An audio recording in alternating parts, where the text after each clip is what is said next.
Good morning बच्चों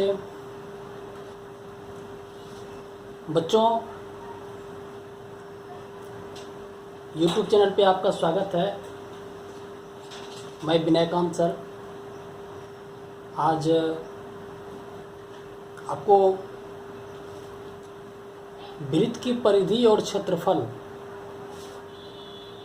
आपको निकालने के लिए बताएंगे कैसे वृत्त की परिधि और क्षेत्रफल प्रैक्टिकली कैसे इसका फॉर्मूला हम लोग प्रूफ करते हैं। हम लोग शुरू से पढ़ते आ रहे हैं वृत्त का क्षेत्रफल पाई आर स्क्वायर और वृत्त की परिधि 2 पाई आर, लेकिन आज हम लोग एक प्रयोग के जरिए देखेंगे ये मान कहाँ से और कैसे आता है। ठीक है, तो चलिए हम लोग शुरू करते हैं। आप वृत्त के विषय पढ़ चुके हैं, अगर नहीं पढ़े तो आप मेरा पिछला क्लास देख लीजिए, उसमें वृत्त की परिधि, व्यास, जीवा क्या होती है सब विषय में डिस्कस किए हुए हैं। अब इस क्लास में हम लोग वृत्त की परिधि के विषय में बात करेंगे। परिधि का मतलब तो आपको मालूम ही है। परिधि क्या होती है? परिधि होती है, ये देखिए वृत्ताकार आकृति रखा हुआ है, इसके एक सिरे से इस पूरे वृत्त का एक चक्कर लगाएंगे।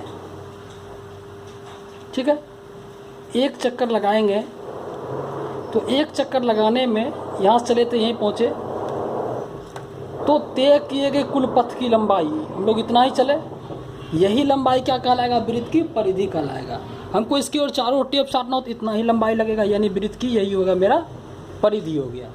आई होप आपको समझ में आ गया। अब हम आपको बताएंगे कि यह परिधि हम लोग कैसे निकालते हैं। वैसे तो आप समझ रहे होंगे कि ये तो बहुत आसान है, हम लोग क्यों परिधि निकालने के लिए सीखे। हमको इसका परिधि निकालने के लिए कहेगा तो हम लोग यहाँ से यहाँ तक नापने में कितना टाइम लगेगा, इस फीता से नापने में कितना टाइम लगेगा। ऐसे नाप लिए बहुत जल्दी तो निकल तो गया, यहाँ से नाप लिए ऐसे करके, नाप लिए यहाँ से ऐसे करके, लगभग हम लोग समझ गए इतना आएगा। तो फिर हम लोग इसके विषय में इतना विस्तार से क्यों पढ़ते हैं मेरे भाई? हम लोग इतना विस्तार से इसलिए पढ़ते हैं क्योंकि वृत्त ये छोटा है। ये वृत्त छोटा ही नहीं, आप लोगों को कई जगह वृत्त देखते होंगे। जैसे आप लोग जाते हैं मौत का कुआं जाते हैं तो मौत का कुआं में वो जो वृत्त बनाता है तो कितना साइज का वृत्त बनाएगा।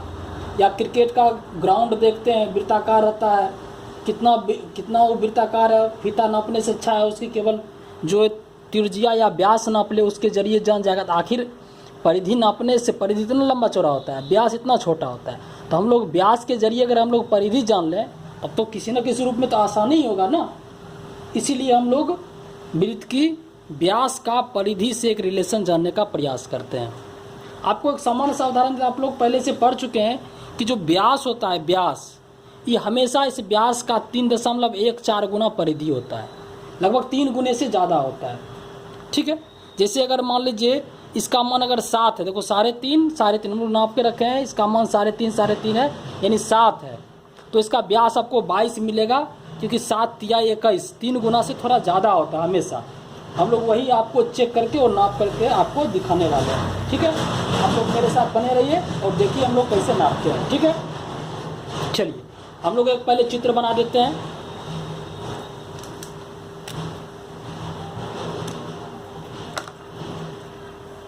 देखिए हम लोग एक यहाँ चित्र बना देते हैं इस साइड में। ठीक है,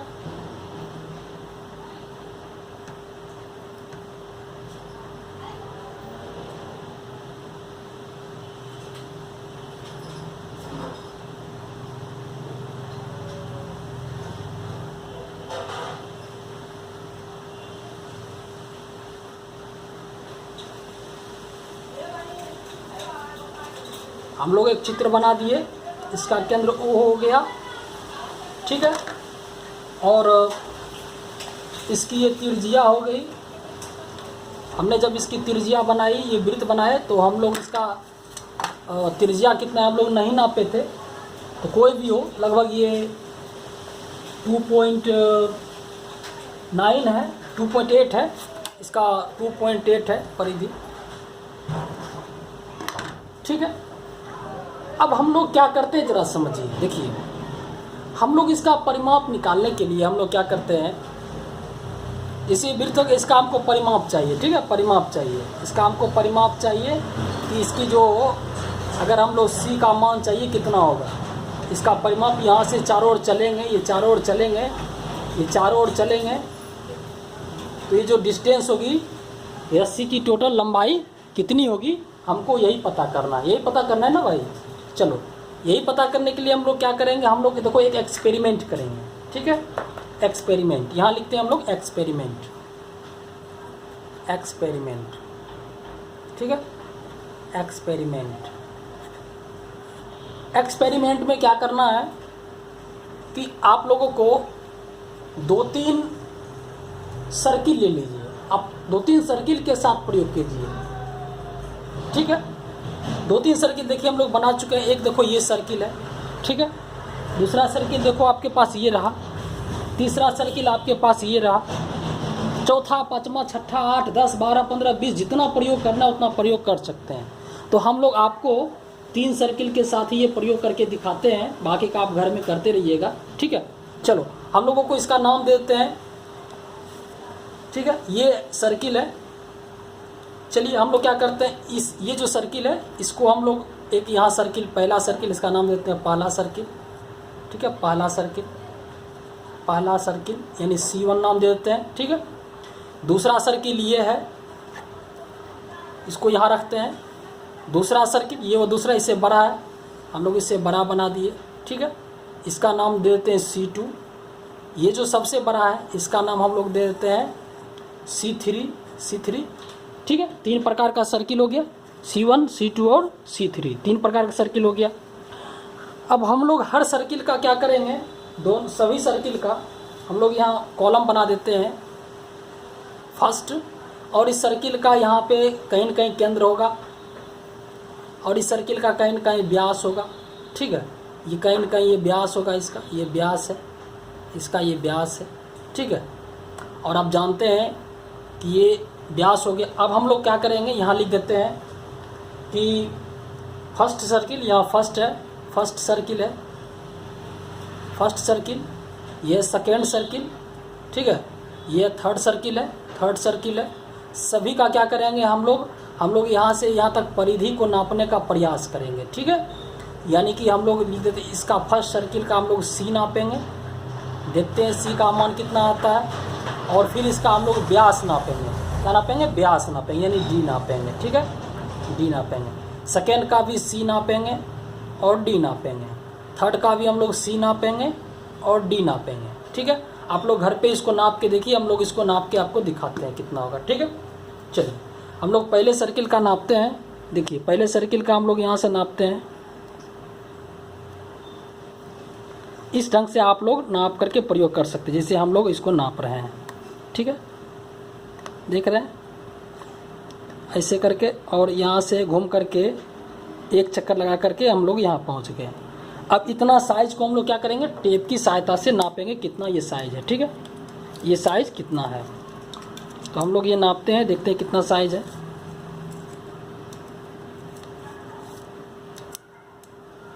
देखो 22 है, 20, 21, 22, थोड़ा सा बड़ा है क्योंकि यहाँ पे एक तो ये लाइन टेढ़ा है और सर्किल में थोड़ा सा हो सकता है कि उंगली यहाँ हो, यहाँ थोड़ा सा डिफरेंस हो जाए। लगभग हम लोगों ने 22 मान करके बनाया था, ये अनुमान 22 ही मानिए क्योंकि थोड़ा सा ही ज़्यादा है, हम लोग इसको 22 लेते हैं, ठीक है। तो C का मान कितना हो गया, 22 हो गया, C का मान हो गया 22, और D का मान कितना है इसका, D का मान तो हम लोग यहाँ से नाप ही लेंगे, ये देखिए D का मान 6.9 है, लगभग 7 ये मानिए, क्योंकि एकदम 1 मिलीमीटर का थोड़ा सा डिफरेंस लग रहा है। हम लोगों ने 7 ही बनाए थे, लेकिन कैंची से काटने में थोड़ा का डिफरेंस हो गया, ठीक है। हम लोग इसको 7 मानते हैं, 7 मानते हैं, ठीक है। अब हम इसको अगर C/D करो, अब दोनों को हम क्या करिए, C/D कर दिए, तो पता है इसको C/D का मान कितना है, 3.14 आया, ठीक है, 3.14 आया। अब चलिए दूसरा सर्किल में नापते हैं। अब दूसरा सर्किल में ये देखिए दूसरा सर्किल है, इसका हम लोग नापते हैं, इसका देखते हैं कितना आता है। देखिए हम लोग इसको नापते हैं,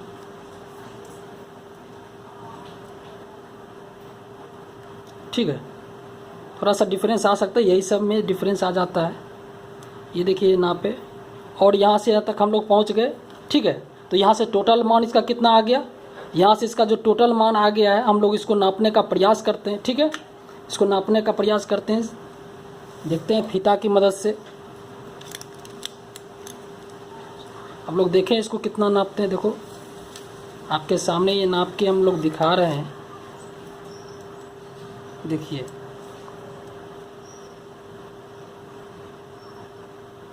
29 के 28.5 के आसपास आया, ठीक है।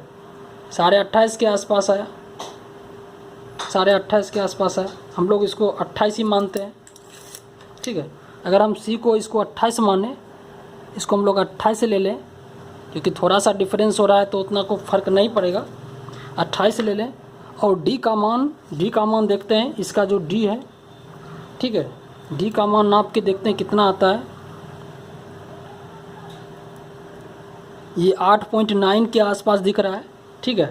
तो हम लोग इसको 8.9 ले लेते हैं, 8.9 ले लेते हैं। अब अगर C/D करें, आपको देखो 3.14 ही आएगा। ये तो प्रयोग करने का विषय है, आप इसको प्रयोग करके देख सकते हैं। तीसरा सर्किल में चलते हैं, तीसरा सर्किल को नापते हैं, ठीक है। तीसरा सर्किल को हम लोग यहाँ से ही शुरू करते हैं, क्योंकि सारे के सारे बराबर हैं। इस जगह से हम लोग याद रखेंगे C7, ठीक है। C7 यहाँ C7 है, C7 C8 के बीच, ठीक है। चलिए यहाँ से नापना शुरू करते हैं, C7 C8 के बीच, C7 C8 के बीच, ठीक है। नापते हैं इस ढंग से,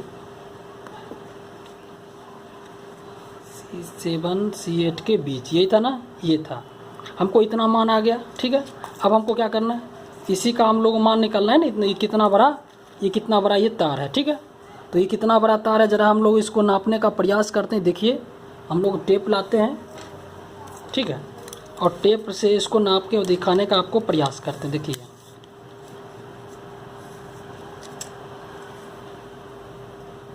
ठीक है,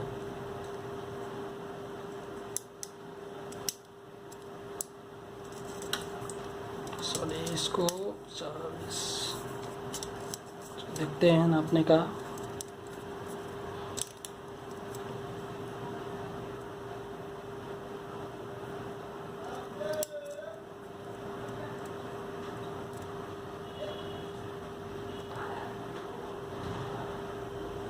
ठीक है, ये लगभग आपको यहाँ पे थोड़ा सा डिस्टर्बेंस हो रहा है। हाँ देखो लगभग 41 के आसपास हो रहा है, लगभग 1-2 कम है, यानी 40.8 के आसपास है। हम लोग इसको सी का मान 40.8 के आसपास आया और इसका डी नापते हैं। इस आकृति का हम लोग डी नापते हैं, कहीं से भी कोई ले सकते हैं, मान लेते हैं हम लोग यही ले लेते हैं। लेके देखिए ये लगभग आपको आ रहा है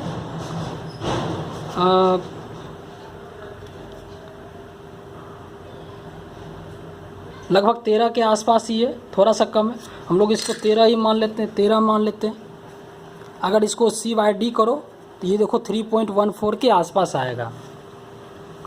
तो ओवरऑल प्रैक्टिकली से हम लोग क्या पता चला, इस प्रयोग से स्पष्ट पता चला, ठीक है। इन तीनों प्रयोग से यह स्पष्ट हुआ,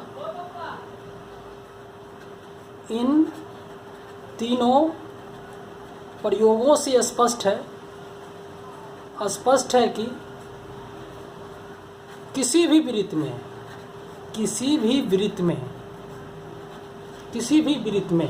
ठीक है, उसकी परिधि यानी कि C एवं उसका व्यास यानी कि D का जो हम लोग अनुपात लिए, अनुपात मतलब भाग कर दिए, ठीक है, यानी कि अनुपात बराबर आता है और वह मान 3.14 है, यही आया ना मान। यानी कि अर्थात कोई भी वृत्त में उसकी जो परिधि होगी और उसकी जो D का मान है, दोनों का अनुपात क्या है, हमेशा 3.14 ही आया है, ठीक है। इसका मतलब हम लोग बोल सकते हैं कि जो C कोना कोनी गुना करें तो हम क्या आ जाएगा, जो C का मान होगा 3.14 गुने D, अर्थात क्या हो गया कि अर्थात हम लोग बोल सकते हैं कि यदि ठीक है, व्यास को कोई भी वृत्त का अगर परिधि निकालने कहेगा तो हम लोग उसका व्यास निकाल लेंगे। व्यास को 3.14 से गुना कर दें तो हमेशा C का मान देता है कोई भी वृत्त में। यहाँ भी देखिए, इस वृत्त में देखिए, अगर हम व्यास को 3.14 से गुना करेंगे तो C का मान देगा, चाहे वृत्त छोटा हो। व्यास को 3.14 से गुना करेंगे C का मान देगा, चाहे वृत्त ये हो। व्यास को 3.14 से गुना करेंगे C का मान देगा, चाहे वृत्त बड़ा हो। कितना बड़ा लो, हमेशा 3.14 गुना के आसपास ही होता है। ठीक है, इसीलिए हम लोग बोल सकते हैं C का मान, इसलिए C बराबर क्या हो गया 3.14 गुने D। ठीक है, अब 3.14 को, ठीक है, ग्रीक चिन्ह अगर हम लोग खोज करते इसको, ठीक है, तो हम लोग अगर खोज करते तो हम लोग इसका मान क्या देते, 3.14 को कोई अपना स्थाई मान देते। जैसे ये मान लेते कि इसको A बोल देते, B बोल देते, C बोल देते, D बोल देते। ठीक है, या हम लोग बोल देते अस्थाई मान, हिंदी में ही बोल देते, क्योंकि ये अंग्रेजी तो अंग्रेजों का खोज है। हिंदी का हम लोग बोलते ये अस्थाई मान है, लिख देते C बराबर अस्थाई मान गुने D, अस्थाई मान गुने D। ठीक है, या बोल देते लगभग 3 गुना गुने D, लगभग 3 गुना गुने D। लेकिन ग्रीक वालों ने क्या किया कि उसने 3.14 को उसने पाई शब्द बोल दिया। ये पाई क्या होता है? पाई कुछ नहीं होता है, पाई एक सिंबल है, जना ABCD सिंबल होता है ना, उसी प्रकार जहाँ भी पाई पूछेगा तो पाई का मतलब बता देना कि 3.14 को पाई चिन्ह से सूचित किया गया, यानी जहाँ जहाँ पाई रहेगा तहाँ तहाँ 3.14 हम लोग बैठाएंगे। ठीक है, जहाँ 3 ग्रीक चिन्ह पाई से सूचित किया जाता है, से सूचित करते हैं, इसीलिए हम लोग तो क्या चाहिए, C बराबर हो जाएगा पाई D।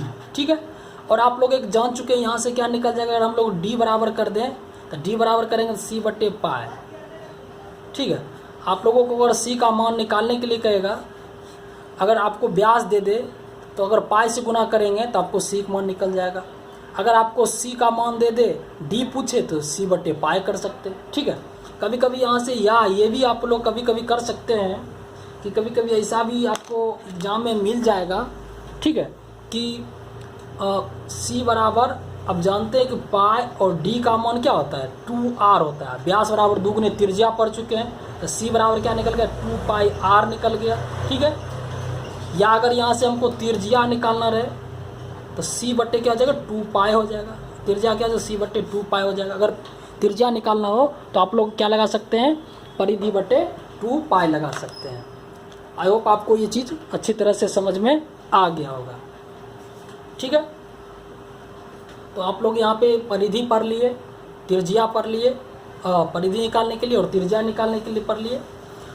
अब हम यहाँ से देखो, कभी कभी क्या होता है, यहाँ नोट आप लोग कभी कभी क्या करते हैं कि पाई का मान हम लोग 22/7 बोलते हैं। पाई का मान यहाँ क्या है, 3.14 होता है ना, लेकिन कभी कभी क्या बोलते हैं, पाई बराबर 22/7 बोलते हैं। ऐसा क्यों बोलते हैं, क्योंकि 22/7 को भी अगर हम लोग भाग दो तो 7 या 21, 1, 10, 7 का 7, 3, 30, 7 चौक 28, 2, लगभग 3.14 ही आता है, ये नहीं लगभग समथिंग आता है, इसीलिए 22/7 बोलते हैं। और 22/7 हम लोग क्यों बोलते हैं, क्योंकि मान लो कि कभी कभी कह देगा किसी का व्यास, कोई भी क्वेश्चन रहेगा कि वृत्त का व्यास, ठीक है, व्यास कहेगा कि वृत्त का व्यास 14 दे दे, तो कहेगा इसकी परिधि बताओ, परिधि बराबर क्या होगी।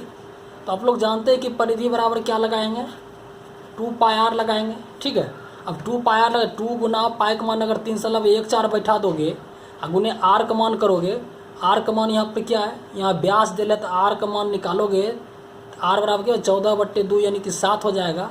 अगर आप लोग यहाँ पर 7 बैठाओगे तो देखो गुना करना मुश्किल हो जाएगा, क्योंकि 3.14 और 22/7 बराबर होता है। इसीलिए हम लोग इसको इसके बदले क्या करते हैं कि 22/7 बैठा करके हम लोग हल करते हैं, तो जिससे बनाने में आसानी होता है, इसीलिए हम लोग पाई का मान 22/7 हिसाब को आसान बनाने के लिए करते हैं, इसलिए दोनों मान हम लोग बैठा सकते हैं। ठीक है, एक नोट और यहाँ पर देख लीजिए, हम लोग इस तरफ नोट कर देते हैं। ये तो वृत्त की परिधि हो गई। अब अर्धवृत्त की परिधि क्या होती है? ठीक है, अर्धवृत्त की परिधि, अब देखो अगर मान लो कि अर्धवृत्त की परिधि क्या होगी? अर्धवृत्त की परिधि, अर्धवृत्त की परिधि आप लोग जानते हैं कि चूंकि वृत्त की टोटल वृत्त की परिधि है, तो टोटल वृत्त की परिधि तो हो गया 2πr, टोटल वृत्त की परिधि 2πr। अब अर्धवृत्त की परिधि यानी कि मान लीजिए कि ये यहाँ से लेकर के, ठीक है, यहाँ से लेकर इतना का ही परिधि निकालना रहेगा, इतना का ही, इतना का ही। तो जाहिर है कि ये 2πr है, तो क्या जगह 2πr का क्या करेंगे? आधा करना पड़ेगा, अर्धवृत्त है ना, यानी क्या जगह πr हो जाएगा, πr। आपको याद रखेंगे अर्धवृत्त की परिधि क्या हो गया? πr हो गया ना, πr हो गया। तो ये निकल गया वृत्त की परिधि, ये निकल गया अर्धवृत्त की परिधि। ठीक है, आई होप आपको ये चीज़ समझ में आ गया होगा। ठीक है बच्चों, अब हम लोग क्या पढ़ेंगे? वृत्त का क्षेत्रफल निकालना। ठीक है, आप लोग आयत का क्षेत्रफल पढ़ चुके हैं, त्रिभुज का क्षेत्रफल पढ़ चुके हैं। देखिए ये समचतुर्भुज है, इसका क्षेत्रफल निकालने के लिए पढ़ चुके। कैसे निकाले थे? इसको 20 से इसे काट देते थे तो ये हो जाता था, और इसको भी इसे काट देते थे, इसको भी मन लंबत काट देंगे यहाँ से। ठीक है, इसको भी इसे करके हम लोग लंबत काट देंगे, और इधर से भी हम वो लोग लंबत काट देंगे। ठीक है, ऐसे करके यहाँ से अगर हम लोग मान लो इसे काट देंगे, और यहाँ से भी हम लोग इसे काट देंगे, तो क्या होगा? ये त्रिभुज, ये त्रिभुज, ये आयत। तो हम लोग कोई भी चीज़ का क्षेत्रफल निकालते हैं ना, तो सबको आयत और वर्ग के क्षेत्रफल में कन्वर्ट करके ही लास्ट में जोड़ा जाता है। ठीक है, या त्रिभुज के क्षेत्रफल में कन्वर्ट करके ही जोड़ा जाता है। इसीलिए हम लोग वृत्त के क्षेत्रफल को भी त्रिभुज या चतुर्भुज या आयत किसी के रूप में कन्वर्ट करके उसको हम लोग फाड़ के उसको उस टुकड़े में जोड़ने का प्रयास करें। क्योंकि कोई भी टुकड़ा को मान लो अगर हम लोग यहाँ से फाड़ दें और उसके बाद फिर उस टुकड़ा को लास्ट में जोड़ दें, तो टुकड़ा तो उतना ही रहेगा, क्योंकि टुकड़ा का तोड़ना तो भौतिक परिवर्तन होता है। भौतिक परिवर्तन मतलब उसको पुराना फिर फिजिकल पुराने स्टेट में लाया जा सकता है। इसीलिए हम लोग इसको, देखो ये वृत्त है, इसको हम लोग इसका क्षेत्रफल निकालें, कितना क्षेत्रफल है। तो हम लोग ये जो लाइन खींचे हैं इसको काटेंगे, और हर टुकड़ा देखो ये जो ऐसे कीजिए, ऐसे किया हुआ है, ये सभी टुकड़ा त्रिभुजाकार है ना, त्रिभुजाकार है। तो सारे त्रिभुज को हम लोग जोड़ देंगे, और जोड़ देंगे तो जो आकृति बनेगा उसका क्षेत्रफल निकाल देंगे, तो वही वृत्त का क्षेत्रफल होगा। ज़रा हम लोग देखते हैं इसका क्षेत्रफल कैसे निकलता है। ठीक है, चलिए हम लोग वृत्त का क्षेत्रफल निकालने के लिए पहले हम लोग एक वृत्त बना लेते हैं। ठीक है, यहाँ पर किसी भी साइज का हम लोग एक वृत्त बना लेते हैं।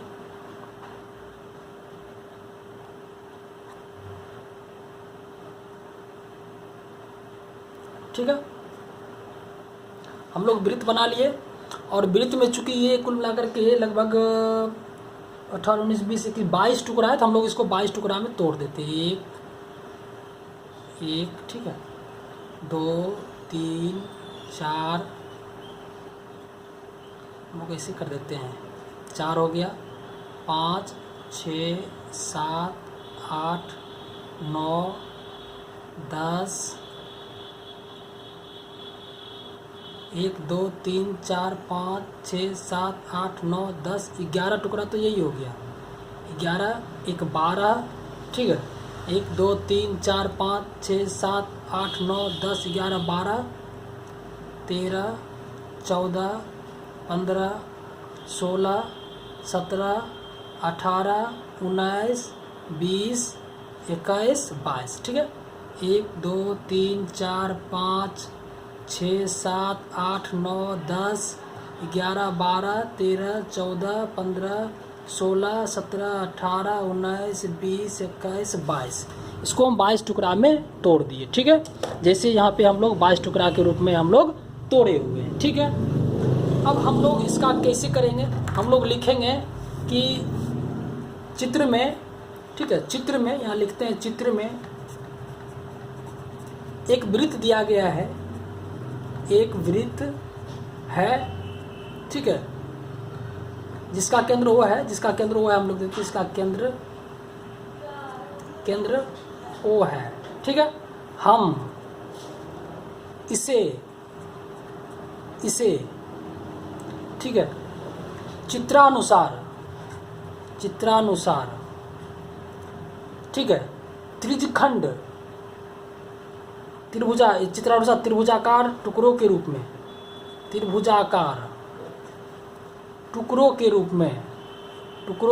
में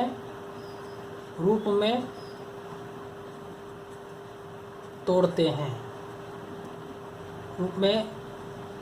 हैं जिससे निम्न आकृति प्राप्त होता है।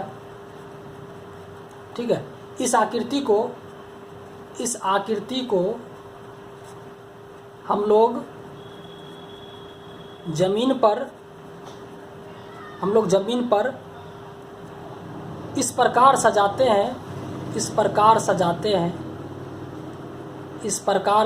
हैं कि वह आयत के रूप में सज जाए। आयत के रूप में सज जाए।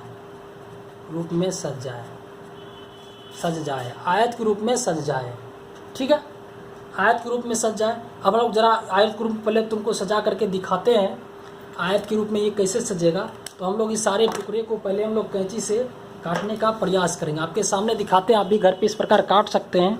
ठीक है, देखिए, हालांकि इसमें थोड़ा टाइम लगेगा, ज़्यादा टाइम तो नहीं लगेगा, लेकिन थोड़ा सा आप देखते रहें। फटाफट काटते हैं इसको। हैं, देखो एक टुकड़ा हो गया ना। इसी प्रकार आपको काटने हैं और काटना है। और कहाँ से हम लोग काटे हैं, क्या लिखा हुआ है, D3 लिखा हुआ है। हम लोग D1 से काटने का प्रयास, C1 से काटने का प्रयास करते हैं। ठीक है, और काटेंगे और हर टुकड़ा को हम लोग अरेंज ही करते जाएंगे। ठीक है, हम लोग काट दिए हैं और इसको देखो पहले हम लोग ऐसे रखेंगे। ठीक है, यहाँ पे हम लोग सजाते हैं C1। ठीक है, और C1 ऊपर रखे हैं ना, तो C2 को क्या रखेंगे, C2 को ऐसे नहीं रखेंगे, एक ऊपर तो एक नीचे, ऐसे करके रखेंगे। ऐसे याद रखना, C1 ऊपर है, C2 नीचे है। फिर C3 को ऊपर ऐसे रखेंगे, C3 को ऊपर ऐसे रखेंगे। ठीक है, इस प्रकार हम लोग सजाते हैं। हम लोग यहाँ से रखते हैं क्योंकि सारा लाइन भर जाएगा। ठीक है, यहाँ से हम लोग रखने का प्रयास करते हैं। ठीक है, C3 हो गया। अब आप बताइए कि C4 हम लोग कहाँ रखेंगे, बताइए कैसे रखेंगे, बताइए C4 हम लोग कैसे रखेंगे। तो C4 अगर ऐसे है तो ऐसे रखेंगे ना बाबू, ऐसे रखेंगे C4। ठीक है, C4 रखा गया। अब हम लोग C5 रखेंगे, बताइए C5 कैसे रखेंगे। हम लोग C5 सबको काट लेते हैं। ठीक है, C5 को हम लोग अगर ऐसे रखें, इसको ऐसे रखेंगे, C5 को ऐसे रखेंगे। ठीक है, इस प्रकार हम लोग C6 को हम लोग काटेंगे। ठीक है, C6 हो गया, तो 5 हो गया, 6 हो गया। 7 को काटते हैं। ठीक है, यहाँ से देखिए हम लोग 7 को काट लिए। 7 को फिर ऐसे करके रखेंगे, 7 को ऐसे करके रखेंगे।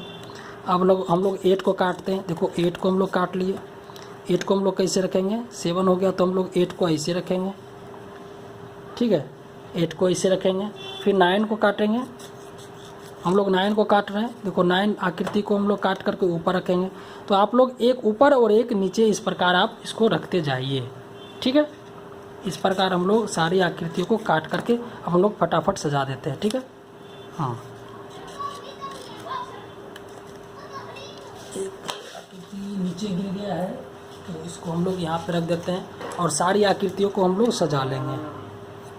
ठीक है, सारी आकृतियों को हम लोग इस प्रकार सजाएंगे।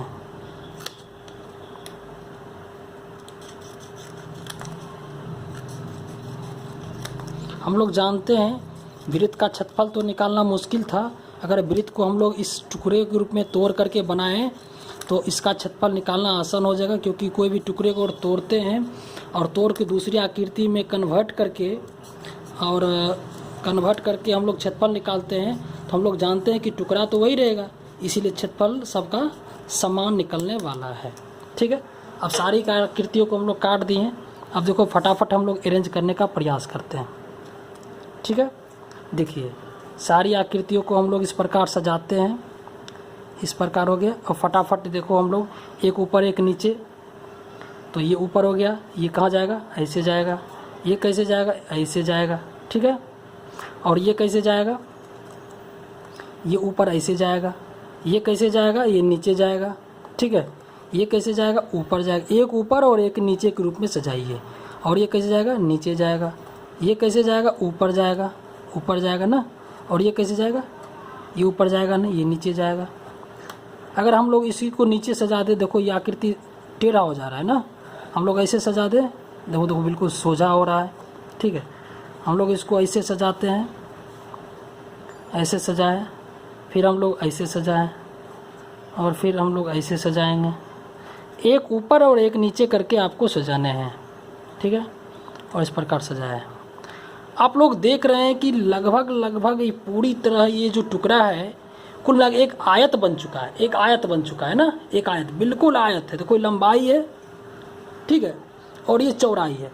आप जरा एक चीज़ ध्यान दीजिए, देखिए कितने टुकड़े थे टोटल यहाँ टुकड़े कितने थे, 1 2 3 4 5 6 7 8 9 10 11 12 13 14 15 16 17 18 19 20 21 22 टुकड़े थे। 22 टुकड़े में बताइए कि ये जो लाइन था ऊपर वाला, ऐसे जो लाइन था, ये क्या था, परिधि का हिस्सा है ना, क्योंकि यही सब मिल करके एक, देख रहे हो, C1 C2 C3 C4 C5 जो लिखे हुए थे, ठीक है, ये सब परिधि का ही एक टुकड़ा था, ठीक है। हम लोग एक दिखाते हैं, जैसे ये वृत्त है,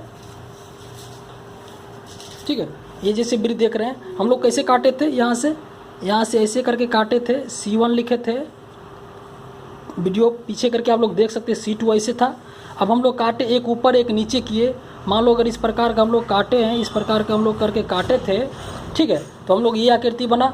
अब इसमें क्या किए थे, एक ऊपर रखे थे और एक नीचे रखे थे, यानी कि अगर 22 है तो ये जो टुकड़ा ऐसे देख रहे हैं, और इसको हम लोग ऐसे करके रखेंगे, तो इमेजिन कीजिए यही हिस्सा है ना, ये है ना, ठीक है, और ये हिस्सा तो है नहीं, ठीक है। तो इसका मतलब ये है कि इस 2200 टुकड़ा में से ऊपर इस टाइप का कितने हैं ये देखना पड़ेगा।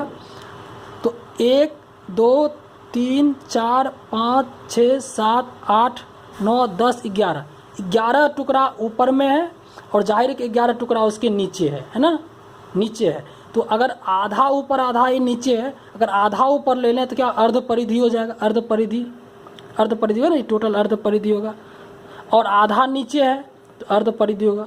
टोटल अगर परिधि इसका कितना था, टोटल इसका परिधि लगभग 40 के आसपास था। आप लोग देख सकते हैं इसका साइज 20 के आसपास होगा। आप लोग उसी को हम फाड़े थे ना, तो जाहिर है कि 15 ये हुआ, लगभग 5 ये हुआ, ठीक है, लगभग 5 के आसपास ये है।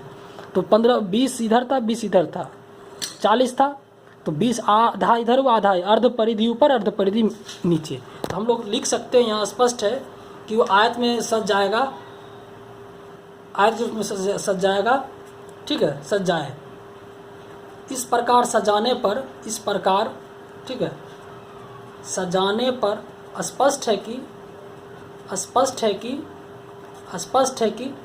ठीक है, वृत्त की जो अर्ध परिधि होगी, स्पष्ट है कि जो आयत की लंबाई होगी, आयत की लंबाई, ये जो लंबाई होगी, ये लंबाई जो होगी, ये क्या होगी, अर्ध परिधि, क्योंकि ये और ये मिलकर टोटल परिधि बनाएगा। आप लोग फिर से इसको अरेंज करके देखिए, आयत की लंबाई अर्ध परिधि होगी, अर्ध परिधि, ठीक है, और चौड़ाई, बताइए चौड़ाई क्या होगी, बताइए चौड़ाई क्या, चौड़ाई देखो ये लाइन है ना, इसकी चौड़ाई। अब बताइए कि इसको हम लोग यहाँ रख देते हैं, देखो यही वृत्त था ना, ऐसा ही था ना, तो यही हिस्सा है ना, ये हिस्सा है ना, ये तो तिरजिया है ना, तिरजिया है। और चौड़ाई क्या होगी, चौड़ाई होगी वृत्त की तिरजिया होगी, वृत्त की तिरजिया होगी, ठीक है। अतः वृत्त का वही क्षेत्रफल होगा, वृत्त का क्षेत्रफल वही होगा जो आयत का क्षेत्रफल होगा, ठीक है, आयत का क्षेत्रफल होगा। और आयत का क्षेत्रफल आप लोग जानते हैं, लंबाई गुने चौड़ाई होता है। अब आप लोग बैठाइए, लंबाई, आयत की लंबाई क्या होगी, ठीक है, आयत की लंबाई अर्ध परिधि अब क्या बताए थे, पाई आर, क्योंकि परिधि 2 पाई आर होता है, अर्ध परिधि पाई आर, और चौड़ाई आर है ना, तो पाई आर गुने आर का, जो पाई आर स्क्वायर, ठीक है, हम लोग इसको हटा दें, पाई आर स्क्वायर हो गया। यानी कि इस टोटल आकृति का अगर लोग को क्षेत्रफल निकालना हो, अगर हम लोग क्या कर दें, त्रिज्या का स्क्वायर को पाई से गुना कर दे, स्पष्ट है कि ठीक है, वृत्त का क्षेत्रफल ये निकल गया, वृत्त का क्षेत्रफल ये निकल गया। ठीक है, ये निकल गया। यहाँ से हम लोग आर का मान निकाले, आर बराबर क्या हो जाएगा, ठीक है, आर बराबर हम लोग क्या करेंगे, क्षेत्रफल बटे पाई और स्क्वायर था तो रूट अंडर क्षेत्रफल बटे पाई आप लोग लगा सकते हैं। ठीक है, यहाँ से स्पष्ट है कि अगर त्रिज्या का स्क्वायर करके पाई से गुना कर दे, यानी 3.14 से गुना कर दे, तो जो टुकड़ा होगा ये क्या होगा, इस वृत्त का क्षेत्रफल निकल जाएगा। आप लोग यहाँ से स्पष्ट है, आप लोग वृत्त का क्षेत्रफल यहाँ से समझ चुके हैं। वृत्त का क्षेत्रफल पाई आर स्क्वायर और त्रिज्या रूट अंडर क्षेत्रफल बटे पाई। कोई दिक्कत? चलिए, अब आप अगर वृत्त का क्षेत्रफल समझ चुके हैं तो आप एक चीज़ और समझिए। देखिए, इस आकृति को कहीं आप लोग देखें, ऐसी आकृति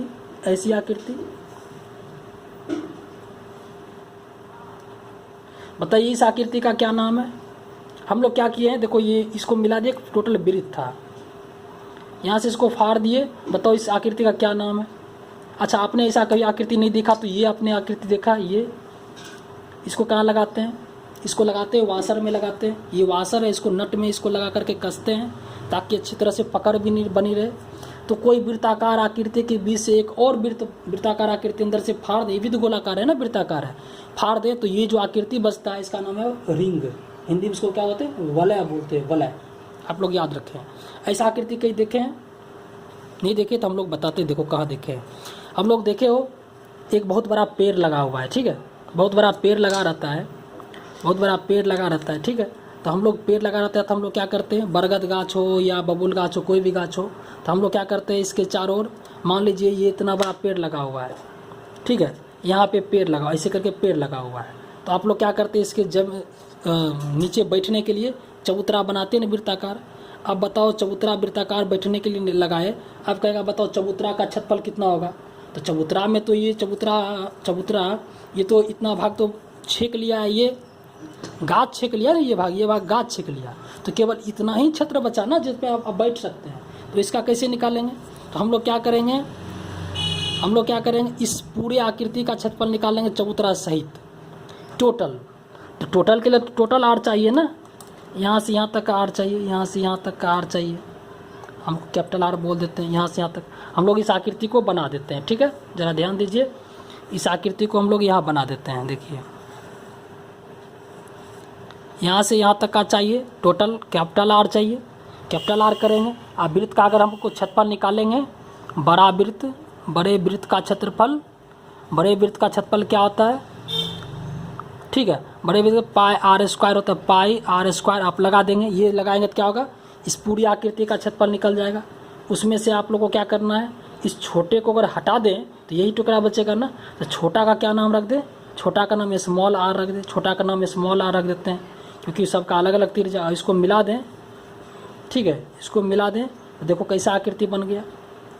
यहाँ से यहाँ तक बड़ी आर हो गया और यहाँ से यहाँ तक क्या हो गया, छोटी आर। हम लोग इसको क्या मान लेते, छोटी आर मान लेते हैं। अगर हम लोग इसका क्षेत्रफल निकालेंगे तो क्या हो जाएगा, पाई स्मॉल आर स्क्वायर, ठीक है, माइनस छोटे वृत्त का क्षेत्रफल, ठीक है। ये किसका निकालें हम, वलय का क्षेत्रफल निकालें, वलय या रिंग का क्षेत्रफल, ठीक है। और दोनों क्या करेंगे, हम लोग घटा देंगे तो क्या निकल जाएगा, पाई इंटू बड़ी आर स्क्वायर माइनस छोटी आर स्क्वायर। ये हो गया रिंग का क्षेत्रफल। ये तो बहुत आसान है, 2 लाइन का तो फॉर्मूला है। तो आई होप आपको ये चीज़ समझ में आ गया, वलय का क्षेत्रफल क्या होता है और रिंग का क्षेत्रफल क्या होता है। वलय का परिभाषा पूछेगा, आप क्या बताएंगे, वलय का क्षेत्रफल पूछेगा, परिभाषा बताएंगे कि कोई भी वृत्त को, वृत्ताकार आकृति के बीच में से एक और वृत्त का फाड़ लिया जाए तो जो आकृति बचेगा वो आकृति रिंग होगा। और रिंग का जो क्षेत्रफल है पाई इंटू बड़ी आर स्क्वायर माइनस छोटी आर स्क्वायर, ठीक है, ओके। बच्चे, आगे हम लोग वृत्तखंड और त्रिज्यखंड का क्षेत्रफल निकालने के लिए सीखेंगे। आपको तो मालूम होगा, इससे पहले हम लोग सीखे थे कि वृत्तखंड और त्रिज्यखंड क्या होता है, उसकी परिभाषा क्या होती है। आपको वो चित्र याद होगा जब हम आपको वृत्तखंड और त्रिज्यखंड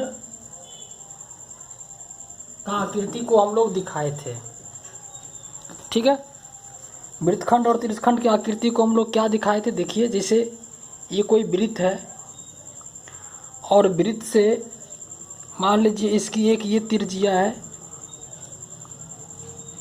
और एक ये त्रिज्या है। अगर हम इसको यहाँ से ये त्रिज्या एक ये ले लें और एक ये ले लें, तो इस प्रकार जो आकृति कट के बनता है ये हमारा होता है त्रिज्यखंड, ठीक है। मतलब दो त्रिज्याओं और चाप से घिरा हुआ क्षेत्र त्रिज्यखंड, हमको इसी का क्षेत्रफल निकालना है, ये त्रिज्यखंड हो गया। और वृत्तखंड क्या होता है, आपको वृत्तखंड के विषय में बताए थे कि मान लीजिए अगर ये वृत्त है और इस वृत्त में हम अगर यहाँ से देखिए, ये तो इसका केंद्र है, बीच में इस केंद्र है, ये हम लोग यहाँ से काट दें, ठीक है।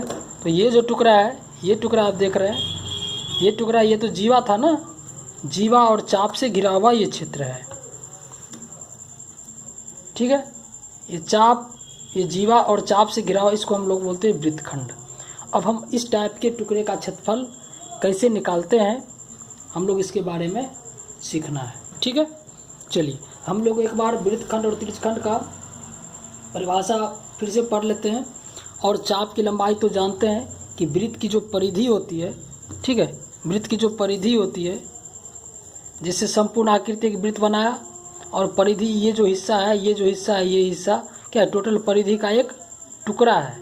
हम इसलिए हम लोग इसको क्या बोलते हैं, चाप बोलते हैं। तो हम लोग कभी कभी कहेगा चाप की लंबाई निकालने, चाहे वृत्तखंड टुकड़ा, चाहे त्रिज्यखंड का क्षेत्रफल, तो हम लोग ये तीनों का क्षेत्रफल कैसे कैसे पढ़ेंगे, हमको इसी में ये चीज़ डिस्कस करना है, ठीक है। चलिए स्टार्ट करते हैं। सबसे पहले हम लोग स्टार्ट करते हैं कि त्रिज्यखंड, त्रिज्यखंड,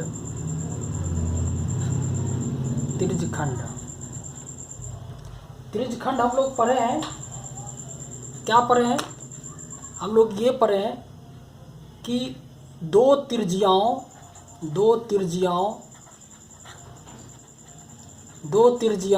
और चाप से घिरा क्षेत्र, चाप से घिरा क्षेत्र त्रिज्यखंड कहलाता है, त्रिज्यखंड कहलाता है। हम लोग यही पढ़े हैं ना, दो त्रिज्याओं और चाप से घिरा हुआ क्षेत्र त्रिज्यखंड कहलाता है, ठीक है। त्रिज्यखंड कैसा होता है, अब देखिए हम लोग एक वृत्त बना दिए, ठीक है, इसमें इसको ऐसे मिला दिए, ये मिला दिए, तो देखो यहाँ दो टुकड़ा बचा, एक टुकड़ा क्या हो गया, ये हो गया, ठीक है, ये टुकड़ा एक ये हो गया और ये टुकड़ा हो गया, ये टुकड़ा हो गया, ठीक है। ये त्रिज्यखंड और ये जब यहाँ से हम लोग काटेंगे तो यही टुकड़ा बचेगा ना, तो ये भी त्रिज्यखंड है, क्योंकि ये भी त्रिज्या और चाप से घिरा क्षेत्र है और ये भी त्रिज्या चाप से घिरा क्षेत्र है। तो ये तो बड़ा टुकड़ा है, इसलिए बड़ा त्रिज्यखंड, बड़ा त्रिज्यखंड। ये छोटा टुकड़ा है तो छोटा त्रिज्यखंड, छोटा त्रिज्यखंड। बड़ा यानी दीर्घ बोल सकते हैं, छोटा यानी लघु बोल सकते हैं। स्पष्ट हो गया त्रिज्यखंड क्या होता है। चाप, चाप आपको पता है, वृत्त की परिधि के टुकड़े को चाप कहते हैं। वृत्त की परिधि के टुकड़े को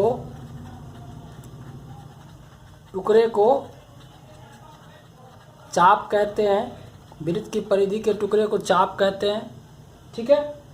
तो हम लोग चाप के विषय में कैसा होता है, जैसे मान लीजिए ये देखिए एक वृत्त है, ठीक है, और वृत्त की परिधि, ये टोटल लंबाई परिधि कहलाता है, और परिधि का हम लोग कोई टुकड़ा मान लेते हैं इतना हो, ए बी।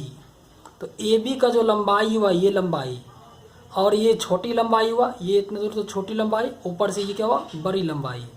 ठीक है, दोनों को मिला देंगे तो क्या हो जाएगा वृत्त हो जाएगा। तो इसको कहेंगे बड़ा चाप, बड़ा चाप, और ये छोटा है तो छोटा चाप, छोटे चाप। ठीक है, चाप भी हो गया। और वृत्तखंड क्या होता है? वृत्तखंड, वृत्तखंड होता है कि जीवा एवं चाप से घिरा क्षेत्र, चाप से घिरा क्षेत्र, घिरा क्षेत्र वृत्तखंड, वृत्तखंड कहलाता है। ठीक है, वृत्तखंड कहलाता है। हम लोग यहाँ एक वृत्त बना देते हैं, देखो इसका हम लोग अगर 20 से काट देंगे तब तो अर्धवृत्त हो जाएगा। हम लोग यहाँ से काटेंगे तो कैसा टुकड़ा बचेगा? देखो एक ऐसा टुकड़ा बचेगा। हम लोग वृत्त का केंद्र यहाँ पे और दूसरा टुकड़ा ऐसा बचेगा, ऐसा बचेगा। तो चूंकि ये भी वृत्तखंड है, ये भी वृत्त की जीवा और चाप से घिरा क्षेत्र, तो इसको हमको कहेंगे बड़ा वृत्तखंड, बड़ा वृत्तखंड। इसको कहेंगे छोटा या लघु वृत्तखंड, छोटा वृत्तखंड। ठीक है, आप लोग समझ गए अच्छी तरह से वृत्तखंड क्या होता है, त्रिज्यखंड क्या होता है और चाप क्या होता है। तो हम सबसे पहले हम समझेंगे कोई भी वृत्त से इस टुकड़े की लंबाई हम लोग कैसे पता करेंगे। तो सबसे पहले हम लोग चाप की लंबाई पे हम लोग आ जाते हैं। ठीक है, देखिए हम लोग स्टार्ट करते हैं चाप की लंबाई, हेडिंग देंगे चाप की लंबाई, चाप की लंबाई, चाप की लंबाई। ठीक है, चाप की लंबाई हम लोग कैसे पता करेंगे? अब जरा इसके विषय में जरा जानिए। ठीक है, देखिए हम लोग क्या करते हैं, मान लीजिए हम लोग कोई एक वृत्त बना लेते हैं। ठीक है, हम लोग एक वृत्त बना लेते हैं, हम लोग एक वृत्त ले लिए। देखिए ये एक वृत्त ले लिए। ठीक है, अब जरा हमको ये बताइए, देखिए ये एक वृत्त है। ठीक है, पूरी तरह एक वृत्त है, वृत्ताकार हिस्सा है। ठीक है, हम लोग को हमको निकालना है। मान लीजिए अब यहाँ से देखिए हम लोग क्या करते हैं, आप लोग को ये दिख रहा है ये वृत्त का क्या एक व्यास है। ठीक है, व्यास है। ठीक है, अगर और ये वृत्त का एक व्यास है, हम लोग यहाँ से देखो ये वृत्त का क्या मान लिए त्रिज्या, यहाँ त्रिज्या है ना, ये वृत्त की त्रिज्या है। अगर बताइए कि कोई भी त्रिज्या है, ठीक है, हम लोग अगर एक चाप, हम लोग एक चाप लेते हैं, जरा ध्यान समझिए, हम लोग अगर एक चाप लेते हैं यहाँ पे रख के और एक यहाँ पे रख के, ठीक है, यहाँ से हम लोग चाप घुमाएंगे, यहाँ से लेकर यहाँ तक घूम गए। ठीक है, तो यहाँ से यहाँ तक घूमे तो कितना डिग्री का कोण घूमे? एक स्ट्रेट लाइन घूम गए ना, स्ट्रेट लाइन घूम गए। ठीक है, और अगर हम लोग यहाँ से घूम करके पूरा अगर चक्कर लगा लेंगे तो एक वृत्ताकार चक्कर लगा लेंगे, क्योंकि आधा यहाँ आधा यहाँ, पूरा चक्कर लगा लेंगे। हम लोग बोल सकते हैं कि यदि ठीक है, हम लोग बोल सकते हैं यदि केंद्र पर 360 डिग्री का, यदि ये मान लो ये केंद्र है और इस केंद्र पे एक सीधी लाइन कितना होता है 180 डिग्री का होता है। ठीक है, और नीचे अगर हम लोग चले ये भी 180 डिग्री का कोण बनेगा। तो अगर हम लोग 180 ये हो गया और 180 ये हो गया, दोनों मिला के एक चक्कर हो गया तो कितना 360 डिग्री का हो गया। हम लोग बोलेंगे यदि केंद्र पर 360 डिग्री का कोण बनता है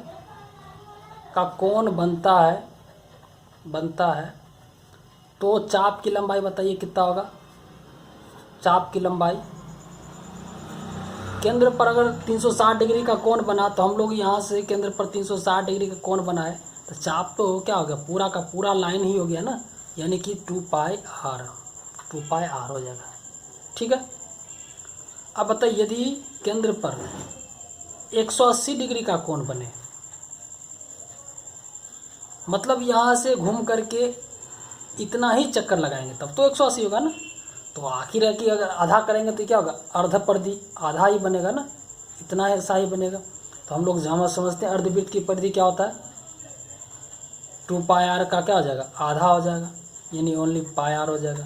यही होगा ना। यदि मान लीजिए कि अगर यदि केंद्र पर अगर 90 डिग्री का कोण बनाते हैं, बताइए तो क्या हो जाएगा, यानी 2 पाई आर का 90 डिग्री का मतलब क्या हुआ, 90 डिग्री का मतलब हुआ कि अगर 180 हुआ तो यहाँ से घूम करके अगर 180 घूमे तो इतना हो गया, तो हम परिधि कितना हो गया, यहाँ से यहाँ तक हो गया पाई आर। अब हम लोग 90 डिग्री घूमेंगे, यानी 90 डिग्री ही घूमेंगे, ठीक है, 90 डिग्री ही घूमेंगे। तो स्पष्ट है कि अगर 90 डिग्री घूमेंगे तो हम लोग यहाँ से 90 डिग्री घूमते जा रहे हैं, चाप को यहाँ से घुमाएंगे और ये जानते हैं 90 डिग्री यहाँ ही तक जाएंगे, तो परिधि इतना सा ही बनेगा, इतना सा ही बनेगा ना। तो हम लोग क्या बोल सकते हैं, इसको बोल सकते हैं, देखो 360 का चौथाई हो गया ना, इसको चौथाई करेंगे तो क्या हो जाएगा, पाई आर बटे 2, ये दूरी होगा 360। अगर ये 360 डिग्री का एक चक्कर लगेगा तो परिधि 2 पाई आर, चाप 180 आधा यानी पाई आर, 90 तो 90 डिग्री बनेगा तो क्या हो जाएगा, इतना तो पाई आर बटे क्या होगा, अर्धवृत्त पाई आर होता है। और अगर 90 डिग्री होगा तो यानी क्या होगा, पाई आर का भी आधा हो जाएगा, इतना सा ही होगा। तो ये क्या हो रहा है, ये कौन देख रहे, 360 डिग्री कौन देखे, फिर 180 देखे, फिर 90 देखे। तो क्वेश्चन में आपको 360 हो चाहे 90 हो चाहे 180 ऐसा तो पूछेगा नहीं। अगर मान लीजिए हमको फॉर्मूला निकालना है तो हम लोग क्या करेंगे, एंगल को थीटा मान के चलेंगे, एंगल को थीटा मान के चलेंगे, ठीक है। अब हमको मान लो कि यदि हम मान लेते, यदि केंद्र पर 360 डिग्री का कोण बनता है, का कोण बने तो चाप बराबर क्या होता है, 2 पाई आर होता है, ठीक है। अब यदि केंद्र पर अगर 1 डिग्री का कोण बने, क्योंकि थीटा डिग्री निकालने के लिए क्या करते हैं, तो क्या हो जाएगा, ये 2 पाई आर बटे 360, ठीक है। हम लोग यहाँ पे बना देते हैं, वृत्त बना देते हैं। और अगर मान लीजिए ये आपका थीटा हो, ठीक है, ये अगर थीटा हो तो हम लोग क्या बोलेंगे, 2 पाई आर बटे 360 हो जाएगा। इसलिए यदि केंद्र पर थीटा डिग्री का कोण बने तो हम लोग क्या बोल सकते हैं, तो 2 पाई आर बटे 360 गुने थीटा, तो यानी क्या हो जाएगा, थीटा बटे 360 गुने 2 पाई आर, थीटा बटे 360 गुने 2 पाई आर। आप लोग ये फॉर्मूला लगा सकते हैं। आपको तो ये प्रैक्टिकली हम लोग समझा दिए, ये फॉर्मूला निकल। अब इस फॉर्मूला पे हम लोग बैठा के देखते हैं, देखो ये मान वही आएगा। आप लोग बैठा के देखें, चेक, अगर हमको चेक करना हो तो चेक कीजिए। तो देखो यहाँ से चेक करते हैं, ठीक है। अगर 180 यहाँ अगर इसका हम लेते हैं तो क्या है, अगर 180 डिग्री का कोण बने तो यही है ना, थीटा बटे 360 गुने 2 पाई आर। तो थीटा की जगह कितना बैठा, अगर 180 बैठाते हैं बटे 360 गुने 2 पाई आर, देखिए 2 कट गया यानी पाई आर, देखो ये पाई आर है ना मान। यानी कि हमको अगर 90 डिग्री बैठाने पर ये मान आता है ना, हम लोग इस फॉर्मूला पे बैठा के आपको दिखाते हैं। देखिए अगर हम थीटा का मान 90 बैठाते हैं, ठीक है, यहाँ पे अगर 90 मान बैठाते हैं तो 90 बटे 360 गुने 2 पाई आर, तो 90 चौक 2 दूनी 4, यानी क्या आ गया, पाई आर बटे 2। तो कुल मिला के स्पष्ट हो रहा है कि हम लोग यहाँ से इस टाइप से जानेंगे। अगर एंगल थीटा दिया हुआ हो तो इस फॉर्मूला पे अगर हम लोग बैठाते हैं किसी भी मान को तो हम लोगों को उसके लिए प्रूफ हो जाता है। इसका मतलब यह है कि यदि केंद्र पर थीटा डिग्री का कोण बने तो हम लोग ये फॉर्मूला को अप्लाई करके हिसाब को बना सकते हैं, ठीक है। आई होप आपको त्रिज्यखंड का क्षेत्रफल ये समझ में आ गया होगा, ठीक है। चलिए इसके बाद हम लोग क्या पढ़ेंगे, इसके बाद हम लोग इस चाप की लंबाई समझ गए। अब हम लोग आगे पढ़ेंगे त्रिज्यखंड का क्षेत्रफल, ठीक है, त्रिज्यखंड का क्षेत्रफल। चलिए आगे पढ़ते हैं। त्रिज्यखंड का क्षेत्रफल, देखिए त्रिज्यखंड का क्षेत्रफल, त्रिज्यखंड का क्षेत्रफल। आगे हम लोग क्या पढ़ेंगे, त्रिज्यखंड का क्षेत्रफल। आप लोगों को याद होगा, अभी जस्ट आपको बताया त्रिज्यखंड यही होता है, ठीक है। त्रिज्यखंड आपको बताए थे, ये टुकड़ा त्रिज्यखंड होता है, यही होता है ना त्रिज्यखंड। अब हम लोग क्या करेंगे, देखिए हम लोग एक वृत्त बना देते हैं, ठीक है। और यदि वृत्त में ठीक उसी प्रकार हम लोग चलेंगे। अगर मान लीजिए देखिए ये वृत्त है, अगर हम लोग क्या करते हैं, अगर केंद्र पर यदि केंद्र पर 360 डिग्री का कोण बने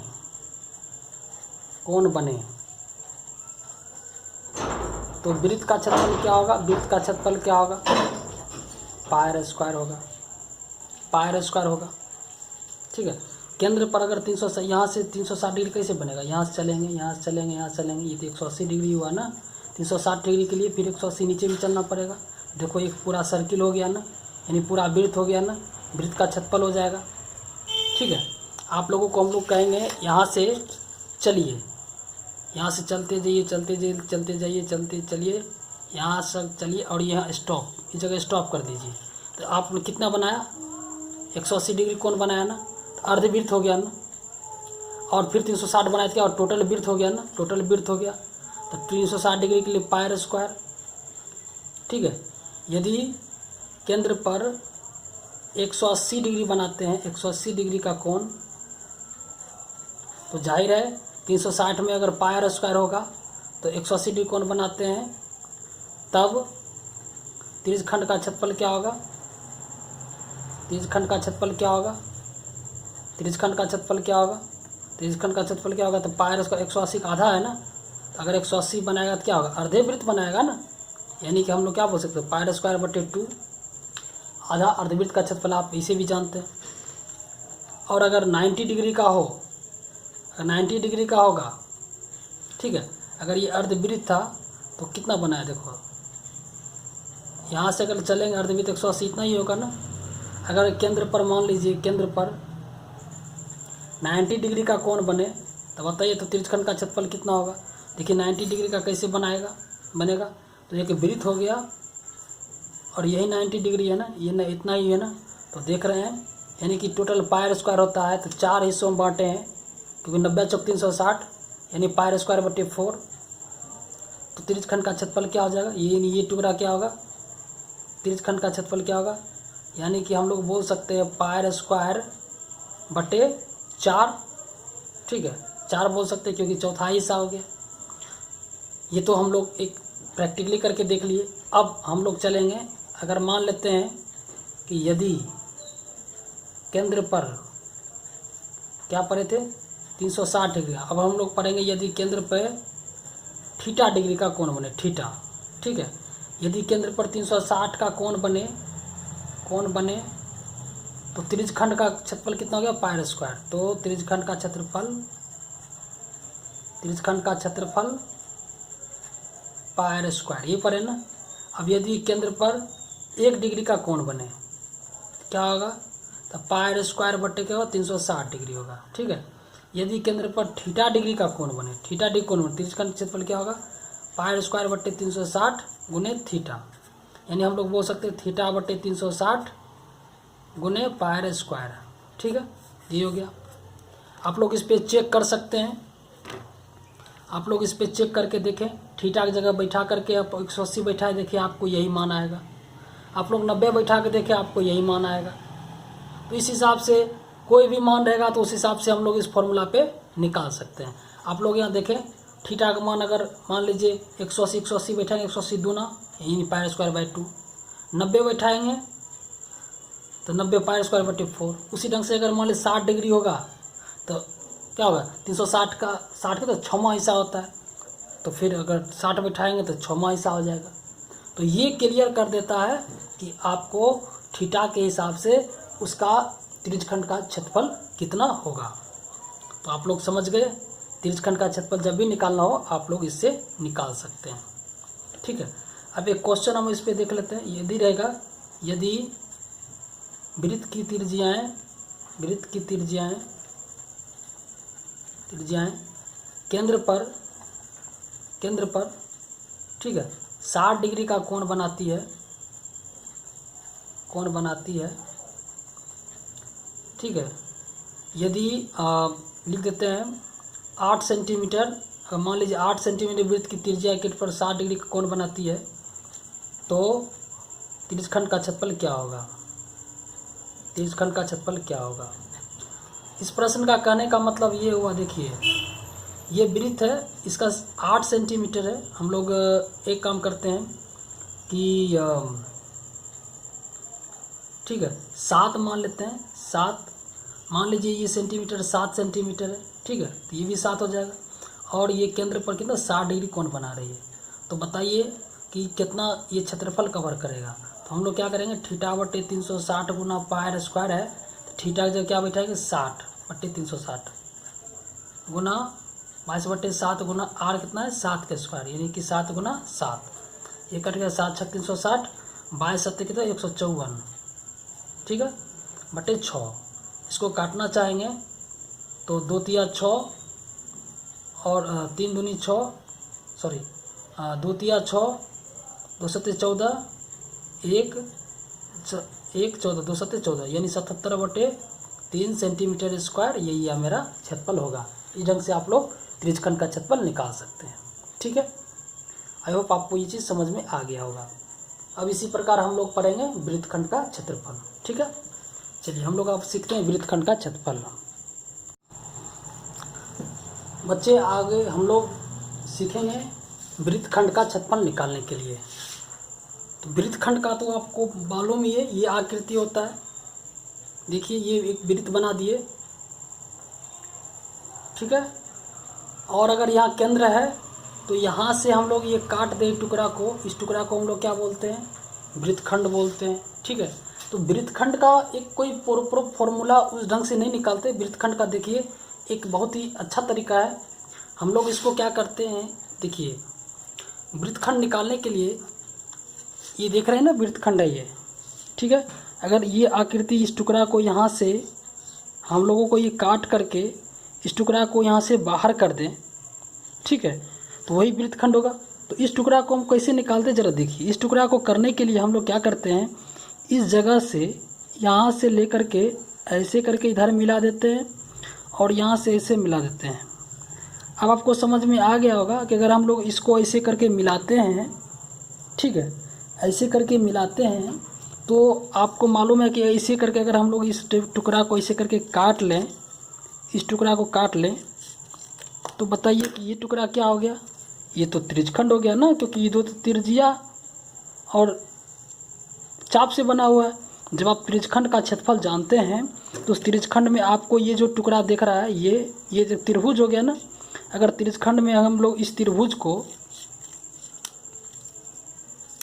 को हटा दें, ठीक है, उस त्रिज्यखंड में, त्रिज्यखंड का पहले अगर वृत्तखंड का कहेगा तो हम लोग पहले त्रिज्यखंड का निकालेंगे, और उस त्रिज्यखंड में हम लोग अगर इस त्रिभुज को हटा दें, इस त्रिभुज को हटा दें, तो हमको क्या बचेगा, ये वृत्तखंड बचेगा ना। तो ये त्रिभुज पता है कौन सा त्रिभुज है, ये समद्विबाहु त्रिभुज है। कैसे, क्योंकि ये और ये दोनों क्या है, वृत्त की त्रिज्याएँ थी, वृत्त की त्रिज्याएँ, ठीक है, वृत्त की त्रिज्याएँ थी।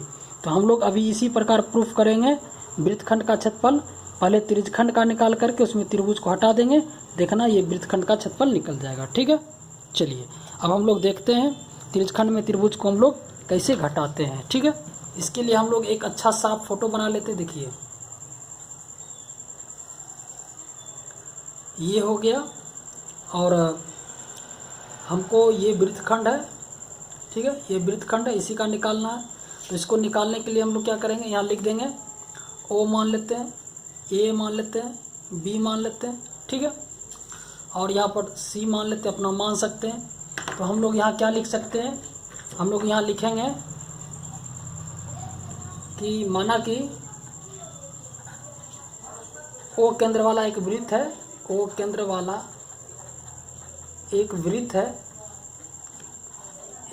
है, ठीक है, जिसका त्रिज्यखंड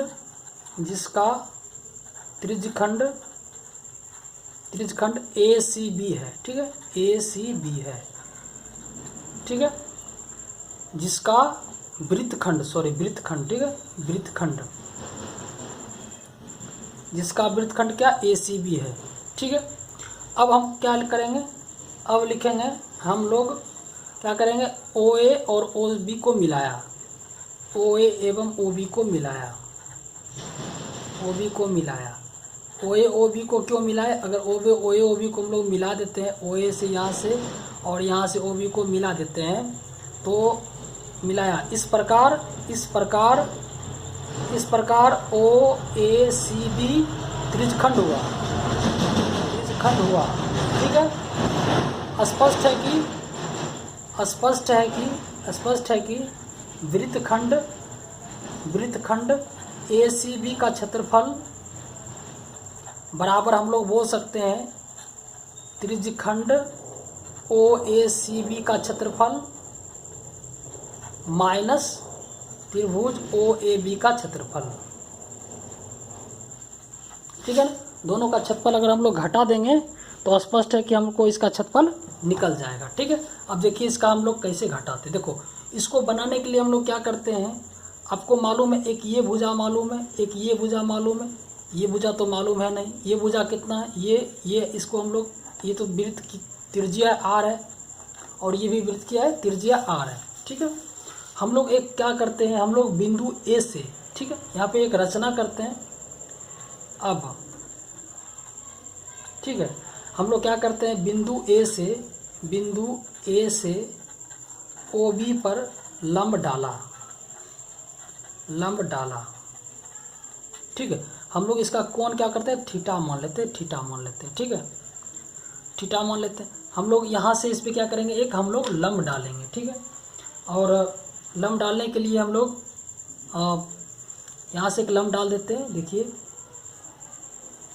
ये लंब हो गया। ठीक है, आप मान लीजिए ये लंब है। ठीक है, एक लंब डाल दिए। अगर हम लोग ये लंब डाल दिए तो अब हम लोग क्या कर सकते हैं, आप जानते हो कि कोई भी त्रिभुज का क्षेत्रफल निकालने के लिए हम लोग क्या करते हैं, चूँकि हमको त्रिज्यखंड का क्षेत्रफल तो लगा सकते हैं, θ/360 गुने πr², इसका तो लगा सकते हैं त्रिज्यखंड का, θ/360 गुने πr², ये तो लगा सकते हैं।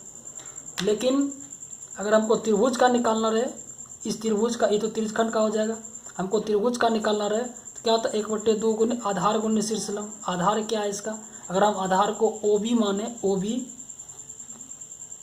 यानी जिसका मान R है, तो हमको शीर्षलंब O यहाँ पे चाहिए, C दिया हुआ, यहाँ मान लेते D। ठीक है, इस बिंदु का अपना मान लो D।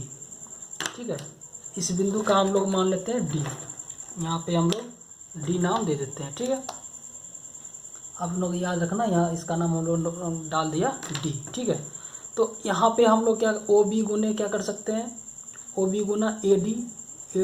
आपको बताइए OB का मान 1/2 गुना OB का मान आपको तो मालूम है, OB का मान कितना R है, और AD ही तो डिस्टर्ब करता है, हम लोग को AD चाहिए। ठीक है, अगर AD निकल जाए तो हम लोग सब का मान मालूम हो जाता, हम लोग निकाल लेते, क्योंकि प्रश्न में हमेशा R का मान दे दिया जाता है, R दे थीटा भी दे देता है, तो मेन हमको बचता है AD का मान। तो हम लोग AD निकालने के लिए जो भी सारा प्रक्रिया करेंगे AD निकालने के लिए करेंगे। ठीक है, चलिए अब हम लोग क्या कर सकते हैं, लंब डाला, अतः पता हो गया। अगर हम लोग लंब डाल दिए तो हम कह सकते हैं कि AOD, अतः AOD एक समकोण त्रिभुज हुआ। चूँकि ये वृत्तखंड का जो क्षेत्रफल है क्लास 10 से संबंधित है, और वृत्तखंड हमेशा त्रिकोणमिति के बाद पढ़ा जाता है। थोड़ा सा इसमें ट्रिकोनोमेट्रिकल फॉर्मूला लगता है कि अगर ये समकोण त्रिभुज है, ठीक है, समकोण त्रिभुज है AOD समकोण त्रिभुज है। ठीक है, ADO होता है, ADO समकोण त्रिभुज है, ADO। ठीक है, ADO समकोण त्रिभुज है। अगर ADO समकोण त्रिभुज है, ठीक है, तो हम लोग इसमें क्या करेंगे, त्रिकोणमिति का एक फॉर्मूला लगाएंगे। ठीक है, कैसा फॉर्मूला लगाएंगे, देखिए हम लोग यहाँ पे बोल सकते हैं कि समकोण त्रिभुज, इसीलिए हम लोग क्या लगाएंगे, देखो अगर ये लंब है, ये लंब है ना, अगर ये लंब है तो अगर ये लंब हुआ तो ये एंगल के सामने वाला क्या कहलाएगा, ये। ठीक है, आप यहाँ पे समझिए, अगर ये 90 डिग्री का कोण है तो इसके सामने वाला ये कर्ण होगा ना, ये कर्ण होगा। ठीक है, ऐसे फोटो देखो, इस फोटो को हम लोग ज़रा अच्छा से बनाते हैं। देखो ऐसे, एक ऐसे है और एक इस पे ऐसे करके लंब है, ये लंब है, ये लंब है, और एक ऐसे किया हुआ, ऐसे किया हुआ है, ठीक है। तो चूंकि अगर ये लंब है तो ये मेरा क्या हो गया, ये मेरा कर्ण हो गया, कर्ण हो गया ए ओ कर्ण होगा, ये आधार हुआ, आधार हुआ, और ये मेरा क्या हुआ, लंब हुआ, लंब हुआ, समझ में आ रहा है। और ये मेरा क्या हुआ, लंब हुआ।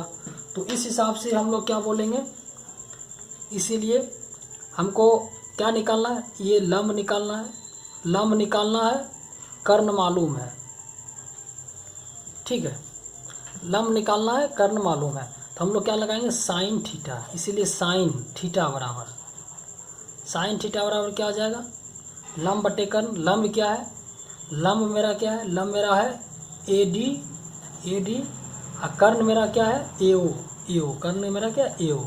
तो साइन थीटा बराबर क्या हो जाएगा, साइन थीटा बराबर ए डी का मान कितना है, ए डी का मान ए डी ही है, और ए ओ का मान आर है, इसलिए ए डी बराबर क्या निकल जाएगा, r sine theta, r sine theta.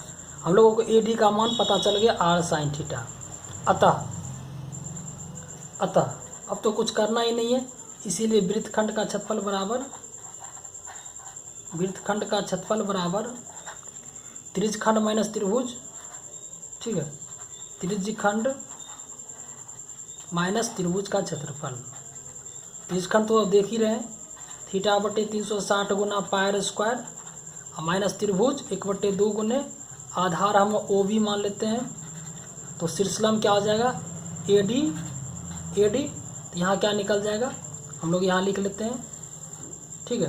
तो थीटा बटे 360 गुने पायर स्क्वायर माइनस 1/2 गुना ओ बी का मान कितना है, ओ बी का मान तो ये भी तो आर है ना, ये आर होगा तो ये भी क्या होगा, आर ही होगा, आर गुना ए डी का मान क्या निकला, r sine theta, r sine theta. तो क्या हो जाएगा यहाँ पे देखो, थीटा बटे 360 गुने pi r square minus 1/2 r square sine theta. हम लोग आर स्क्वायर कॉमन ले सकते हैं, और तो कुछ कॉमन नहीं ले सकते हैं, ठीक है। आर स्क्वायर कॉमन लेते तो क्या बचेगा पाई थीटा बटे 360 माइनस 1/2 साइन थीटा, ठीक है। यानी आप लोग इस पे ये बहुत ही बेहतरीन फार्मूला है, इस फार्मूला का यूज करके आप लोग मान निकाल सकते हैं, ठीक है। तो आई होप आपको ये चीज़ समझ में आ गया होगा, ठीक है। अगर इस प्रश्न में त्रिज्या, जब भी इस प्रश्न का हल करने कहेगा तो त्रिज्या का मान दे देगा, थीटा का मान दे देगा, और साइन थीटा का मान 30 देगा, तो साइन 30 का मान 50 देगा, तो साइन 50 का मान जो भी मान दे, मान बैठा करके हल करेंगे तो जो आंसर आएगा वही मेरा वृत्तखंड का क्षेत्रफल होगा। तो आई होप आपको ये चीज़ अच्छी तरह से समझ में आ गया होगा, वृत्तखंड, ठीक है। चलिए, थैंक यू।